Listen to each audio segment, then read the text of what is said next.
방학을 나랑 같이 할 거야. 앞에 보면은 소단원으로 1에서 12단원까지 구성되어 있고, 그 교과서를 보면은 크게 대단원 3개로 나뉘어져 있는데, 여기에서 그 소단원으로 6단원까지가 대단원 하나야. 1단원이고, 6단원까지 맞구나. 그 다음에 7단원에서 9단원까지가 또 그 다음 대단원 하나. 그 다음에 이제 또 빅카파동에서 물질의 이중성까지. 앞부분이 더 어려워요, 역학이기 때문에. 자, 근데 우리가 방학이 그렇게 많이 안 나와. 그래서 뭐 첫 시작반이기도 하고 그래서 내가 문제를 엄청 많이 넣진 않았지만 횟수 자체가 막 엄청 많이 남지는 않기 때문에 중간에 뭐 반도체라든가 이런 단원들은 좀 가볍게 넘어갈 거야. 자, 그러면 우리 첫 번째 단원, 운동 단원부터 갑시다. 자, 첫 번째 단원은 물체의 운동을 우리가 설명해보자 이거야.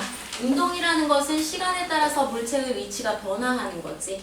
자, 그러다 보니까 운동을 하게 되면 움직임 거리가 발생하게 돼. 이 움직임 거리 개념으로 두 가지가 있어. 바로 이동 거리와 변이. 자, 얘네는 약간 정의가 달라. 이동 거리는 물체가 실제로 움직인 거리. 변이는 말 그대로 위치의 변화량을 의미해.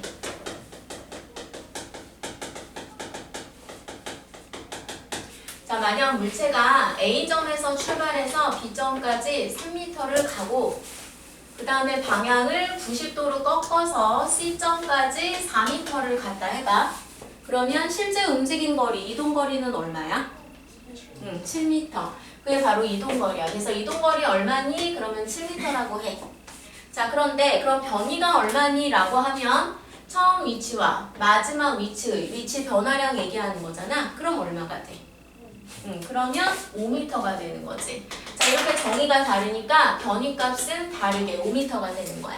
자, 근데 변이는 이걸로 끝이 아니야. 왜냐면 A점을 중심으로 변이가 5m인 지점은 C점만 있는 게 아니라 반지름을 O로 두고 있는 이 모든 원상의 지점이 변이가 오잖아. 그럼 정확히 A에서 C로 위치가 변했다는 것을 표현해줘야 되기 때문에 5m는 5m인데 어느 방향으로 5m. 방향을 설명해줘야 돼. 만약 예를 들어서 동서남북 이렇게 표시가 되어 있다면 북동쪽으로 5m.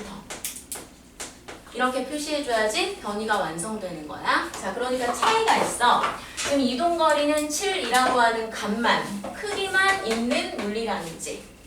근데 변이는 5라고 하는 크기와 방향을 모두 가지고 있는 물리량이야. 이건 이제 나중에 크기만 가지고 있는 물리량들을 스칼라 양이라고 하고 또 이렇게 방향까지 모두 가지고 있는 물리량을 벡터 양이라고 하는 거지. 맞니? 자, 앞으로 이동거리 변이를 이렇게 다 우리말로 쓰진 않을 거고 이제 약자를 이용할 건데 얘가 shifting distance로부터 S를 약자로 쓸 거야. 변이는 차이를 주기 위해서 이렇게 위에다가 화살표 표시해주고 이렇게 화살표 표시하면 얘는 방향 개념 가지고 있는 벡터다 라는 의미가 돼. 자, 근데 물 1에서 얘처럼 2차원 평면상에서의 운동을 별로 다루지 않아. 물 1에서 거의 직선 운동을 다뤄. 직선 운동일 경우에는 방향 표현이 훨씬 더 간단하지. 왜냐면 방향이 두 개밖에 없거든. 오른쪽 아니면 왼쪽, 위 아니면 아래. 그럼 이런 경우에는 내가 오른쪽이 좋아. 그럼 오른쪽을 기준으로 두겠다. 그럼 기준 방향을 플러스 방향이라고 두고 그럼 왼쪽은 기준과 반대 방향이라는 의미로 무슨 방향이 되겠어? 그렇지, 마이너스 방향이 되는 거지. 그럼 만약에 물체가 오른쪽으로 5m를 갔어. 혹은 왼쪽으로 5m를 갔어. 그럼 변이로 표현해. 그러면 방향까지 써줘야 되니까 오른쪽, 왼쪽 이렇게 써줘야 되는데 이걸 내가 오른쪽을 기준으로 두겠다. 그러면 이거 대신에 플러스 붙여주면 되는 거야. 또 왼쪽 대신에 뭘 붙여주면 되겠어? 마이너스 붙여주면 되지.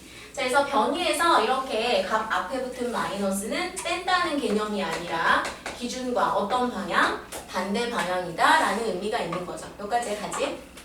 자, 이때 하나의 운동에서도 좀 정의가 다르니까 크기가 다르잖아. 특히 이동거리 S와 변이 S, 벡터를 표현해보면 둘 중에서 누가 더 길어? 이동거리가 더 길지. 왜냐면 변이는 결국 두 점 사이에 직선거리고 직선거리는 최단거리니까. 근데 둘이 같을 때가 있긴 있어. 언제 같을까? 물체가 이동거리도 직선거리로 나타날 때. 그럼 물체가 계속 앞으로만 간다는 얘기잖아. 자, 그 얘기는 방향 변화 없이 직선 운동할 때.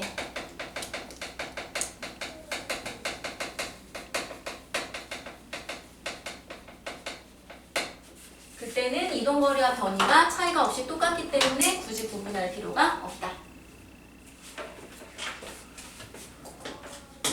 자, 그럼 이제 두 번째, 이렇게 운동을 했어. 그러면 그 운동하는 동안 빠르기도 내가 설명을 해줘야겠어.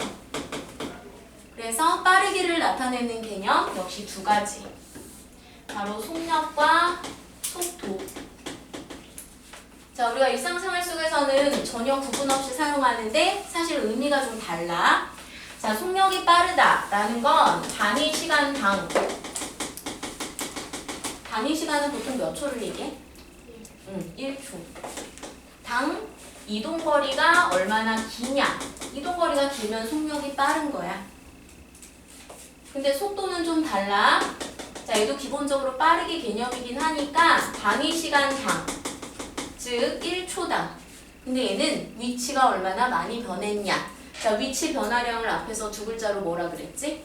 변이. 그래서 얘는 단위 시간당 변이. 이게 커야 속도가 큰 거야. 그러니까 만약에 예를 들어서 물체가 트랙을 돌아가지고 제자리까지 왔어. 그럼 이때는 이동거리는 있잖아.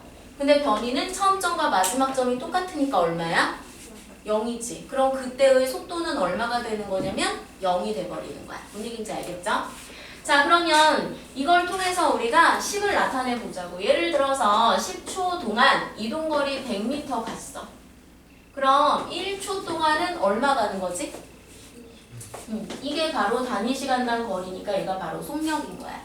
그럼 우리가 어떻게 계산했어? 100이라는 이동거리를 걸린 시간으로 나눴잖아. 자, 그래서 속력은 이동거리를 걸린 시간으로 나눠주면 되고, 자, 얘도 다 기호화할게. 자, 이동거리가 shifting distance로부터 S. 근데 좀 이동했으니까 변화량이라는 의미를 주기 위해서 변화량의 델타. 자, 시간은 타임이니까 t. 근데 이것도 걸린 시간이잖아. 그래서 변화량이라는 의미로 델타. 이렇게 붙여줄 수 있어. 자, 속력도 역시 약자로 표현할 거야. 얘가 영어로 velocity니까 우리 약자로 v 사용해. 그래서 속력 v는 시간분의 이동거리. 그럼 속도도 다를 바는 하나도 없겠지. 자, 속도. 얘는 시간분의 이동거리 자리에 뭐가 들어가겠어? 변이가 들어가겠죠. 자, 얘도 약자하면 변이가 S. 그런데 이것도 이제 위치의 변화량이니까 델타. 걸린 시간이라서 델타 T. 이렇게 되면 속도가 되죠. 자, 그런데 속도는, 자, 속력을 봐봐. 속력은 시간분의 거리인데 시간도 방향 개념 없지.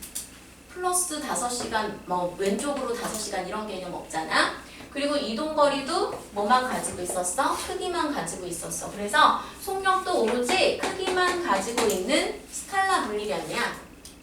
근데 벡터는 시간은 방향 개념 없지만 변이가 플러스 마이너스 오른쪽 왼쪽 위쪽 아래쪽 방향 가지고 있잖아. 그걸 시간으로 나눈 거라 속도도 방향 개념 가지고 있어. 그래서 얘도 위에다가 이렇게 벡터 표시해줘야 돼. 그래서 속도도 속력과 다르게 크기와 뭘 모두 가지고 있다? 방향을 모두 가지고 있다. 자, 그럼 이렇게 계산한 다음에는 뒤에다가 적절한 단위를 붙이겠지. 자, 단위는 과학자 이름에서 나오거나 아니면 공식에서 나오거나 뭐 거의 그래요.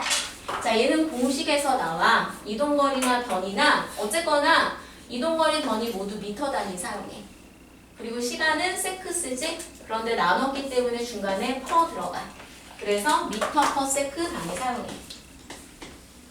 근데 뭐 이거 외에도 킬로미터 퍼 아워, 뭐 미터 퍼 미닛 여러 단위를 사용할 수 있기는 있어. 하지만 기본적으로 단위는 MKS 단위 기준이라고 생각하세요.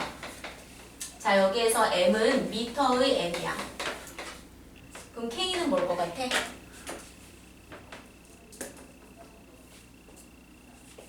K는 킬로그램.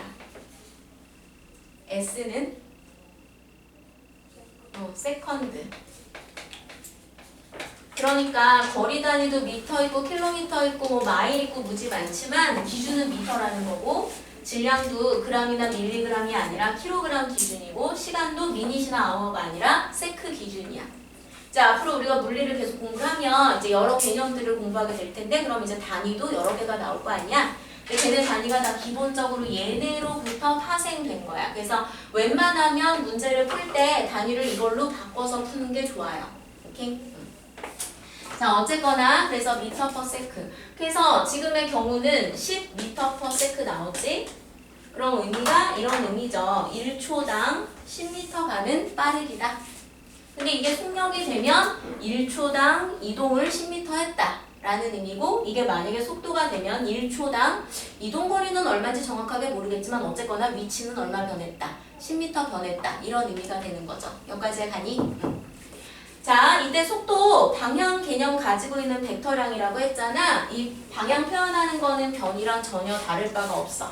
우리는 거의 직선 운동을 다루게 되고 직선 운동은 방향이 몇 개밖에 없기 때문에 2개밖에 없기 때문에 내가 위를 기준으로 두겠다. 그럼 윗방향이 플러스 방향. 그럼 아래 방향은 무슨 방향? 마이너스 방향 되는 거지.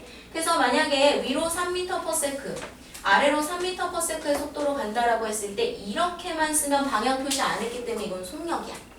근데 이게 속도가 되려면 앞에 위로, 아래로 라고 표시해줘야 될 거고 그거를 플러스, 마이너스 붙여주면 되는 거죠.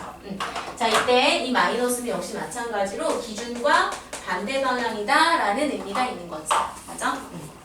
자, 그런데 여기서 끝이 아니야.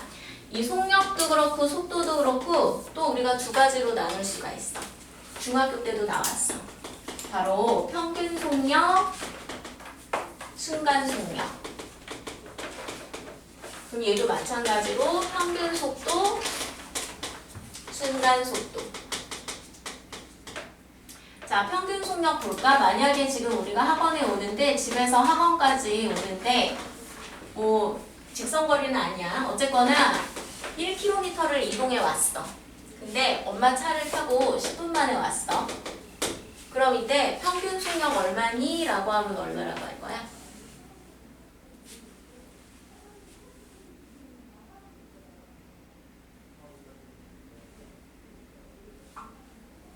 만에 1km 왔어. 그럼 평균 얼마의 빠르기로 온 거니 이거잖아. 어렵게 생각할 게 없어. 속력은 시간분에 뭐라고 했으니까 이동거리라고 했으니까 그냥 시간 10분분에 이동거리 1km 하면 돼. 태연아. 자, 그럼 이렇게 계산하면 이게 0.1km/min이거든. 그럼 무슨 의미야? 1분당 몇 킬로? 0.1km씩 오는 빠르기다라는 건데 그럼 진짜로 정확하게 엄마 차가 1분에 100m씩 찍었니? 그건 아니잖아. 그러니까 이렇게 구하고 나면 중간 과정에 변화하는 속력을 알려주는 건 아니야. 중간에 변화를 했지만 평균 1분에 0.1km로 오는 것과 결과가 어떻다? 같다라는 의미인 거지. 뭔 얘기인지 알겠어? 자, 그래서 평균 속력은 우리 어떻게 계산하냐면 봐봐. 그냥 전체 이동 거리를 속력이니까 이동 거리를 전체 시간으로 뭐 해주면 돼? 나눠주면 돼. 자, 그래서 평균 속력은 전체 이동 거리를 전체 시간으로 나눠주면 된다. 자, 이때 속력은 우리 약자 V 썼고 평균이라는 것도 기호화할 수 있는데 위에다가 이렇게 바를 붙이면 평균이 돼.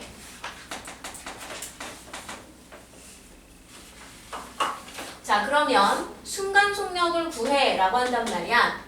그럼 이건 순간 속력이니까 순간 동안의 속력이니까 순간이라는 시간분의 이동거리 하면 되잖아. 근데 순간이라는 시간은 그럼 몇 초야?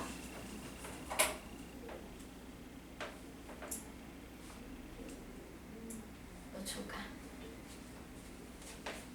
순간 그러면 우리가 이렇게 흐르는 시간의 두 점으로 생각하지 않고 거의 한 점으로 생각하거든. 그럼 그 얘기는 뭐냐면 짧으면 짧을수록 순간에 가까워지는 거야. 그래서 1초보다는 0.1초가 가깝고 0.1초보다는 0.01초가 가까워. 그러니까 우리가 측정하지 못할 정도로 짧은 시간, 즉 0에 가까울 정도로 짧은 시간.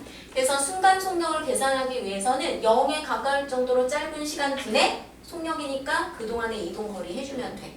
그걸 우리가 기호화하면 델타 t분의 델타 s이긴 한데 이 시간 간격 델타 t가 얼마에 접근한다, 0에 접근한다 이렇게 표현할 수 있지. 근데 극한을 이용해가지고 우리가 뭐 문제 풀 일은 없어 물리에서. 개념이 이렇다는 얘기야.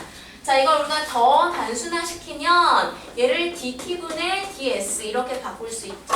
여기에서 d는 델타도 변화량이고 d도 변화량이긴 한데 엄청 작은 변화량. 그래서 우리말로 미소라고 하잖아. 미세하게 작은. 그래서 미소시간 분의 그동안의 미소 이동 거리. 이게 결국에는 거리를 시간으로 미분하는 거야. 그래서 이동 거리를 시간으로 미분하면 순간 속력이 나오는 거야.